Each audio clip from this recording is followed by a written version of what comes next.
بسم الله الرحمن الرحيم.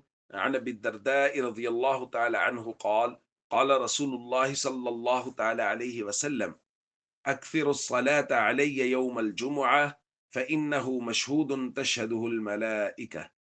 الحديث رواه ابن माजा। नबी करीम सल्लल्लाहु अलैहि वसल्लम ने इरशाद फरमाया, तुम लोग जुमा के दिन मेरे ऊपर कसरत से दुरूद भेजो, इसलिए कि जुमा के दिन फरिश्ते हाजिर होते हैं। फिर फरमाया, व इन अहदन लन युसल्ली अलैय इल्ला उरिदत अलैय सलातुहु हत्ता यफरुग मिनहा। और जो शख्स भी जुमा के दिन मुझ पे दुरूद भेजता है तो उसके फारिग होते ही वो दुरूद मुझ पर पेश किया जाता है। दोस्तों, जुमा वाले दिन कसरत से दुरूद पाक पढ़ने के बहुत से फ़ज़ाइल बयान किए हैं और नबी करीम सल्लल्लाहु अलैहि वसल्लम ने बाकायदा इसकी तरगीब बयान फरमाई है।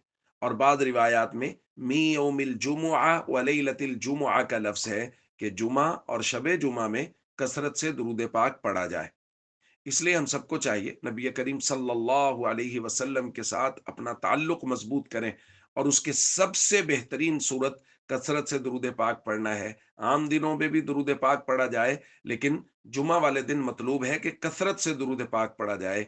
इसलिए चंद हफ्तों के बाद दुरूद पाक के फजीलत पर जुमा वाले दिन दर्स भेजा जाता है, क्योंकि दर्स का मकसद है कि हम मजबूती और पुख्तगी के साथ अपने अमल पे खड़े हो जाएं। ये मकसद है, मालूमात में इजाफा मकसद नहीं है। इसलिए हम सबको चाहिए जुम्मा और शब जुमा में कसरत से दुरूद पाक पढ़ने का मामूल बनाए। अस्सलामु अलैकुम वरहमतुल्लाहि वबरकातुहू।